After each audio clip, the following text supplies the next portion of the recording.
बहुत जल्द आ रही है ओनली न्यूज ग्रुप की news magazine the news ocean, जहां आपको मिलेगी हर खबर सच की तह तक। Hi students, welcome to only UPSC geography की अगली क्लास में आपका स्वागत है। मैं क्लास शुरू करूं उससे पहले हमारी ये नैतिक जिम्मेदारी बनती है कि जो आपने कमेंट किए हैं, जो पूछा है, उसका जवाब दे दें आपको। तो जो पिछली जियोग्राफी वाली क्लास थी, जलवायु वाली जो लास्ट क्लास थी, उसमें जो आपने कमेंट किए थे उसके मैं जवाब दूंगा, उस पर थोड़ा बात करूंगा 2-4-6 मिनट, और उसके बाद में फिर हम क्लास की शुरुआत करेंगे। आज की क्लास में हम भूकंपीय तरंगों को पढ़ेंगे, ठीक है। और पहले कमेंट ले लेते हैं, ठीक है। पूजा मेहरा ने कमेंट किया है और अपना जवाब लिखा है कि लंबे समय तक मौसम जो होता है वो जलवायु होता है। तो ये जवाब अच्छा विषय वस्तु के हिसाब से, थोड़ा सा भाषा में आप सुधार कीजिए, मैंने पढ़ लिया आपका। देवेश कुमार, जलवायु बराबर इन्होंने लिखा है जब लंबे समय बाद मौसम बनता है तो उसे जलवायु कहते हैं। यानी कि आप अच्छा समझ रहे हैं, जो समझ आपका विकसित हो रहा है बहुत ही बेहतरीन है। बस आप अपनी भाषा में भाषा शैली में थोड़ा सा सुधार करेंगे तो बहुत ही बेहतरीन उत्तर आप लिखेंगे यूपीएससी में, ठीक है। और विजय लक्ष्मी नागर ने जो है लिखा है लंबे समय तक बने रहने वाला मौसम ही जलवायु कहलाता है। दक्षिणी गोलार्ध में स्थल की कमी के कारण टैगा जलवायु उत्तरी गोलार्ध में ही पाई जाती है। बहुत सही जवाब, आपने इसका मतलब क्लास पूरा देखा था। इसी प्रकार जब आप पूरा क्लास देखेंगे, देखिए अब आपको ये चीज़ एकदम क्लियर हो गई। आपको कभी नींद में कोई जगह के अगर पूछेगा तो भी आप आराम से बता देंगे, ठीक है ना। Satish Kumar, sir please complete जानकारी दिया करो हर टॉपिक के बारे में। आप क्लास को पूरा देखा करो सतीश कुमार जी, पूरी जानकारी है। बाकी स्टूडेंट्स के कमेंट आप देख लीजिए, वो पूरी क्लास देखते हैं तो उनको पूरी जानकारी मिल जाती है। आप भी पूरा क्लास देखा कीजिए तो आपको मिल जाएगा। अजय कुशवाहा ने भी जवाब लिखा है, सही है। धानी साहू, स्थल की कमी होने के कारण जलवायु नॉर्थ हेमिस्फीयर में पाया जाता है। ये आप थोड़ा समझ नहीं पाए, क्लास को फिर से देखिए। जलवायु का परिभाषा मैंने पूछा था, और टैगा जलवायु केवल उत्तरी गोलार्ध में क्यों पाई जाती है इसको पूछा था, लेकिन आपने दोनों को मिक्स कर दिया और क्या लिखा ये मुझे भी समझ में नहीं आ रहा है। तो क्लास को आप फिर से देखिए। आरती कुमारी, टैगा जलवायु लंबे टाइम तक समय मानसून को टैगा जलवायु कहते हैं। आरती जी क्लास को फिर से देखिए। जलवायु की परिभाषा और टैगा जलवायु दोनों आपने एक साथ घोल मेल करके लिख दिया है, तो क्लास को पूरा देख रही हैं, थोड़ा ध्यान से देखा कीजिए। बाकी अधिकतर स्टूडेंट्स ने सही जवाब लिखे हैं। दर्शन जैन, अलग अलग जगहों के लंबे समय तक के मानसून को जलवायु कहते हैं, ये चल सकता है, ये ठीक ठाक जवाब है, ठीक है। देखिए कोई एक हर चीज़ की एक, जैसे कहते हैं ना कि एकदम परिभाषित चीज़ वही हो सकता है, ऐसा नहीं है। परिभाषाएं कई तरह से दी जा सकती हैं, बस उसका विषय वस्तु सही होना चाहिए कि आप कहना क्या चाह रहे हैं, ठीक है। कोई ज़रूरी नहीं कि जो किताब में बात लिखी हो आप हू बहू वही लिखें, या जो मैं बोल देता हूँ, जो मैं परिभाषा बताता हूँ, आप हू बहू वही बताएं, ठीक है। आप अपने तरीके से लिखेंगे ज़्यादा इफेक्टिव लगेगा। अवधेश कुमार, इनका भी सही है, इन्होंने अच्छा लिखा है। ज्योति परिहार ने भी लिखा है, अच्छा है। राम गोंड, सही लिखा है आपने। और मोहम्मद अब्दुल रहमान आलम, सर आप अगले वीडियो में पढ़ा लिखा कर, सर आप लिख नहीं पाते हैं क्या लगता है। देखिए आप कमेंट तो कम से कम सही लिखा कीजिए, बाकी बोर्ड पे कुछ नहीं दिख रहा था, वो आप शायद लिखना चाह रहे हैं, तो वो समस्या दूर हो गई है। बोर्ड पे दिख रहा है, आप ध्यान से देखेंगे अगली क्लास में आपको दिख जाएगा। बाकी कमेंट जब आप लिख रहे हो तो थोड़ा स्थिर दिमाग के साथ लिखिए, ताकि उसका उत्तर मैं दे पाऊँ, समझ में मुझे आए। अमृता राजपूत, जब लंबे समय तक एक समान मौसम रहता है तो उसे जलवायु कहते हैं, गुड, सही है। श्रेयसी सोनी, इन्होंने भी सही लिखा है। राम गोंड आपका पढ़ लिया मैंने। नानू यादव, सही है, सही लिखा है आपने। सिमरन तारे, सर पोल्ट्री क्लास 7 से नहीं मिल रही है, प्लीज़ अपलोड कर दीजिए ना। तो ये पोल्ट्री की जो पिछला जो सेशन था यूपीएससी का, उसमें हमने पोल्ट्री को पूरा कवर किया हुआ है, उसका प्लेलिस्ट आपको मिल जाएगा चैनल पे। लेकिन अभी नई सिरे से जो 2021 के लिए हम तैयारी कर रहे हैं, उसमें भी पोल्ट्री का क्लास नहीं हुआ है, तो उसका या तो आप वेट कीजिए, और या तो अभी आपको पढ़ना है तो प्लेलिस्ट में जाइए, 2020 वाले में आपको मिल जाएगा, आप पढ़ लीजिए वहाँ से। प्रेम राव, सर मेरा कमेंट बॉक्स बंद था। अच्छा ठीक है, तो आपने ओपन कर लिया, बहुत अच्छी बात है। चांदनी मौर्य, आपने जवाब लिखा, बहुत अच्छा है। बहुत सारे लोगों का 150 लोगों ने जवाब लिखा है। अब इस सबका जवाब पढ़ना तो बहुत ज़्यादा टाइम टेकिंग हो जाएगा। मैं कुछ लोगों का पढ़ लूंगा, बाकी कुछ लोगों का अगले क्लास में पढ़ लूंगा। ठीक है, शाहीन बानो आपने सही लिखा है। सृष्टि सिंह, लंबे समय तक एक समान मानसून को जलवायु कहते हैं, सही है। तो अधिकतर लोगों ने 95% लोगों ने एकदम सटीक जवाब लिखा है। विषय वस्तु के दृष्टिकोण से बिल्कुल सही है, यानी कि आप समझ सही रहे हैं। ठीक है, थोड़ा बहुत जो प्रॉब्लम है वो भाषा को लेकर के है, आप थोड़ा सा उस पर काम कीजिए। और भाषा जो है ना एकदम ग्रेजुअली प्रक्रिया के तहत आता है, धीरे धीरे आता है। जैसे बच्चे का जन्म होता है तो तुरंत से थोड़ी बोलने लगता है, वो पहले अपने आसपास की चीज़ों को महसूस करता है कि मम्मी किसी फलाने चीज़ को क्या बोल रही है, पापा उसको क्या बोल रहे हैं, धीरे धीरे वो सीख जाता है। तो भाषा अचानक से नहीं सीखी जाती, भाषा इन्वायरमेंट में आता है। तो उसी प्रकार आप बोलना तो अच्छे से जानते हैं, लेकिन लिखना भी आप तभी जान पाएंगे जब आप धीरे धीरे प्रयास करेंगे, और भाषा आपकी धीरे धीरे अच्छी होती चली जाएगी। ठीक है, रेहान मोहम्मद, रोशन रावत आप सबने लिखा है, अच्छा लिखा है। दीपक सिंह, विशाल कुमार, शबनम आर्या, दीपमाला सिंह पटेल, गुड इवनिंग। शिक्षा सक्सेना आपने भी सही लिखा है। ठीक है, तो आप अधिकतर लोगों ने सही लिखा है। मैं सबके जवाब नहीं पढ़ पाऊंगा, समय का अभाव है, आप भी इसको समझ रहे होंगे। बाकी जिनका मैं नाम नहीं बोल पाया या जिनका कमेंट नहीं पढ़ पाया हूँ, उनके साथ कोई ऐसा नहीं है कि कोई भेदभाव वाली बात है। चूँकि बहुत सारे लोगों का कमेंट है तो सबका जवाब एक साथ देना संभव नहीं है। क्रमवार जब दूसरा किसी क्लास में इसकी बात होगी तो उसमें आपका नाम, आपका कमेंट हो सकता है कि आ जाए। ठीक है, तो इसके लिए आप परेशान नहीं होंगे। बाकी मैं पढ़ सबका लेता हूँ, जवाब वीडियो में देना थोड़ा मुश्किल होता है।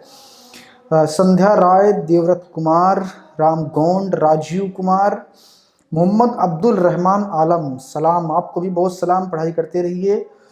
आरती कुमारी, दीपमाला सिंह, एक बार कमेंट क्या कीजिए, मैं देख रहा हूँ कि कई लोग 2-3 बार कमेंट कर दिए वही सेम चीज़। स्वाति प्रजापति बहुत अच्छी स्टूडेंट हैं, लगातार ये पढ़ाई कर रही हैं, उन्होंने थैंक यू लिखा है। ठीक है, तो ये इतने लोगों का मैंने कमेंट लिया, बाकी अगली क्लास में कुछ और लोगों का कमेंट लूँगा और फिर उस पर बात करूँगा। बाकी कमेंट में भी तो रिप्लाई मैं दे रहा हूँ, हर वीडियो पे 10-20 लोगों का मैं रिप्लाई दे देता हूँ, तो वहाँ भी आपको रिप्लाई मिल जाएगा। वहाँ नहीं मिलेगा तो वीडियो वाले सेक्शन में मिल जाएगा। ठीक है, तो आप इस बात का एकदम टेंशन हटा दीजिए कि आप कुछ पूछेंगे आपको नहीं बताया जाएगा, आपके हर संदेह का जवाब दिया जाएगा। ठीक है, आपके मन में कोई शक शुबा है पढ़ाई लिखाई को लेकर के, जीवन की समस्या को लेकर के, वो भी लिख दिया कीजिए। कभी अगर टाइम मिलेगा तो उस पर भी हम बात कर लेंगे। ठीक है ना, चलिए क्लास शुरू करते हैं। क्लास में पढ़ेंगे भूकंपीय तरंग।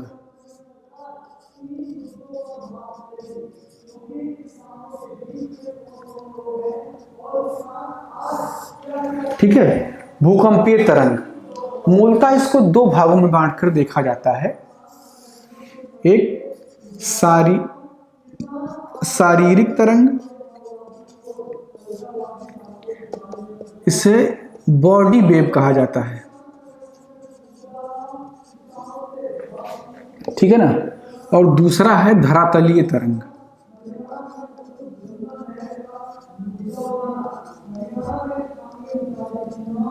ठीक है ना, शारीरिक तरंग या बॉडी वेव, दूसरा है धरातलीय तरंग। शारीरिक तरंग के 2 प्रकार होते हैं, पी वेव या प्राइमरी वेव, और हिंदी में इसे प्राथमिक तरंग कहते हैं।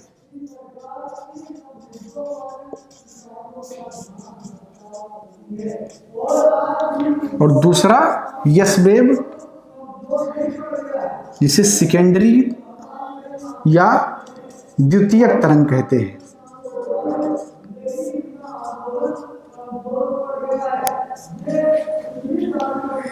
इसमें 2 प्रकार के होते हैं, रैले वेव या यल वेव, जिसे आप लब वेव कहते हैं। हालांकि मोहब्बत से इसका कोई सीधा संबंध नहीं है, लब वेव इसका नाम है, इसका कोई अवधारणा प्रेम से नहीं है। ठीक है, धरातलीय तरंग 2 प्रकार के, रैले वेव और लब वेव या यल वेव। ठीक है, अब इनका विस्तृत वर्णन कर लेते हैं कि ये किस प्रकार से काम करते हैं, इनका गुणधर्म क्या है, तो एक एक करके इनकी हम चर्चा कर लेते हैं। ठीक है, इसको आपने नोट कर लिया होगा, मैं इसको मिटा दे रहा हूं।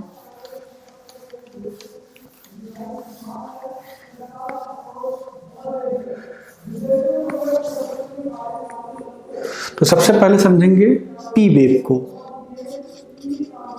प्राइमरी वेव या प्राथमिक तरंग। तो इनके बारे में सबसे पहली बात यह है कि इनकी गति सबसे अधिक होती है, गति सबसे अधिक होती है। कितना होता है? 6 से लेकर के 12 या 13 किलोमीटर पर सेकंड, ठीक है ना। ये धरातल पर सबसे पहले पहुंचती हैं।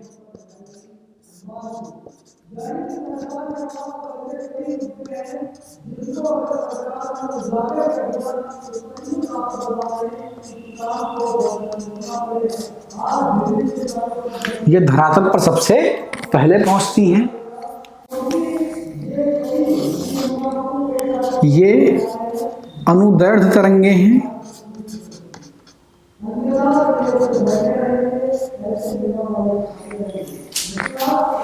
ये अनुदैर्ध्य तरंगे हैं। मार्कर शायद सही नहीं चल रहा है तो मैं चेंज कर लेता हूं। ठीक है, ये अनुदैर्ध्य तरंगे हैं।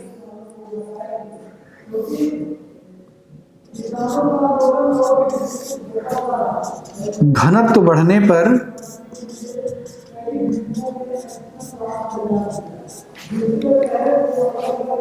इनका वेग बढ़ जाता है।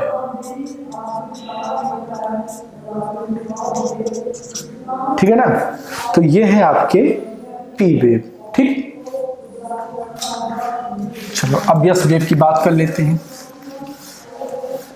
जो नोट नहीं कर पाए वो वीडियो पॉज कर लेंगे और नोट कर लेंगे। ठीक है, समय बचाना बहुत आवश्यक है। समय के लिए कोई पैसा कोई कीमत नहीं लगता है, लेकिन समय से ही पैसा और कीमत सब कुछ होता है।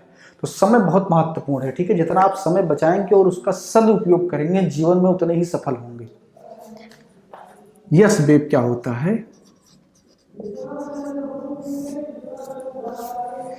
पी वेव में एक चीज और आप नोट कर लीजिएगा। पी वेव का संचरण ठोस एवं द्रव दोनों माध्यम में हो सकता है। ये मैंने नहीं लिखा, उसको आप नोट कर लेंगे। ठीक है, तुरंत मैं बता दे रहा हूं। जो पी वेव होता है उसका संचरण ठोस एवं द्रव दोनों अवस्था में हो सकता है। इसको आप नोट कर लेंगे। ठीक है, इसमें पहला पॉइंट, ये पी वेव के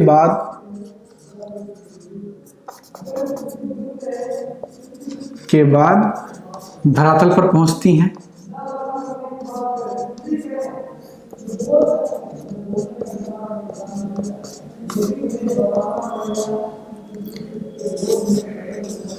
इनकी गति पी वेव से कम होती है। 4 से 6 किलोमीटर पर सेकंड के आसपास होती है। ये केवल ठोस माध्यम में ही संचरित हो सकती हैं।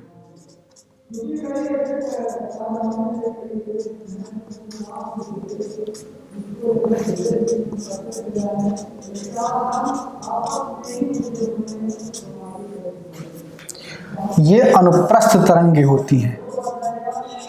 ये अनुप्रस्थ तरंगे होती हैं। पी वेव आपकी अनुदैर्ध्य होती है, यस वेव आपकी अनुप्रस्थ होती है। अनुदैर्ध्य अनुप्रस्थ क्या है ये आपने फिजिक्स में इंटरमीडिएट में पढ़ाई होगा। ठीक है, ये हो गया आपका यस वेव। अब यल वेव देख लेते हैं। उसके बाद में ये किस प्रकार काम करते हैं पृथ्वी के धरातल के नीचे, उसको समझेंगे। ठीक है,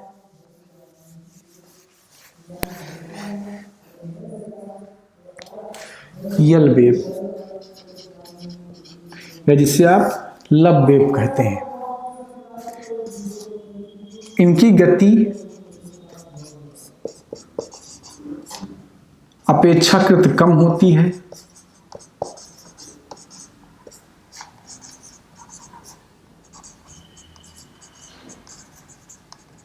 लगभग 2 से 3 किलोमीटर पर सेकंड। देखिए जो लगभग मैं इसलिए लिखता हूँ क्योंकि कई किताबों में अलग अलग लिखा होता है, तो उस पर आप कोई बहस नहीं करेंगे, ठीक है। और अगर आपको एग्जैक्ट देखना है तो एनसीईआरटी को एक बार आप विजिट कर देंगे, जो उसमें लिखा हुआ है उसको आप लिख सकते हैं। हालांकि यूपीएससी इस प्रकार के डेटा के लेकर कभी आपके सवाल को गलत नहीं करती है, ठीक। दूसरा है, ये केवल धरातल पर ही संचरित होती हैं।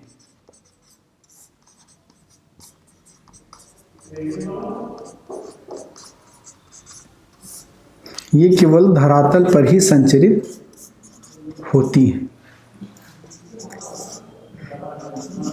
इनकी गति जिग जैग मोशन में होती है।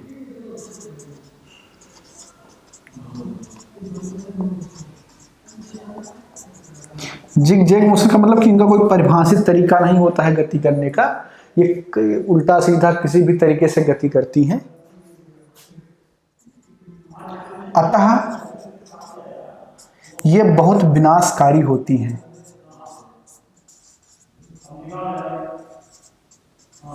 विनाशकारी होती हैं। अतः ये बहुत विनाशकारी होती हैं, ठीक है। ये सबसे ज़्यादा विनाशकारी यही होती है। इनकी गति थोड़ी कम होती है। सोचिए अगर इनकी गति भी ज़्यादा होती तो तबाही कर देते, भूकंप आता सब कुछ खत्म हो जाता। लेकिन जो कि इनकी गति कम होती है, इसलिए जहाँ भूकंप उत्पन्न होता है उसके आसपास के क्षेत्र में ही ज़्यादा तबाही मचा पाती हैं, ठीक है। तो ये हो गया आपका यल वेव। इस प्रकार आपने भूकंपीय तरंगों का वर्गीकरण और उसके अलग अलग गुणधर्म को समझा, ठीक है। अगली क्लास में हम बात करेंगे कि भूकंपीय तरंगें किस प्रकार पृथ्वी के मेटल के नीचे यानी कि पृथ्वी के क्रस्ट के नीचे काम करती हैं और उससे किस प्रकार निर्धारित होता है कि कौन सी परत किस प्रकार की है। और उसी क्लास में हम यहाँ पढ़ना शुरू कर देंगे कि क्रस्ट क्या है, क्रस्ट कैसे बना है, मेटल कैसे बना है और कोर कैसे बना है, ठीक है। तो इसके लिए आपको अगले क्लास का इंतजार करना होगा। इस क्लास में इतना ही। क्लास को लाइक कीजिए, शेयर कीजिए, अपनी राय कमेंट बॉक्स में जरूर दीजिए। आपकी राय हमारे लिए महत्वपूर्ण है, उस पर हम बात भी करते हैं। आपने भी इसी क्लास में देखा, बाकी कमेंट में भी आपको जवाब जरूर मिलेगा। Thank you.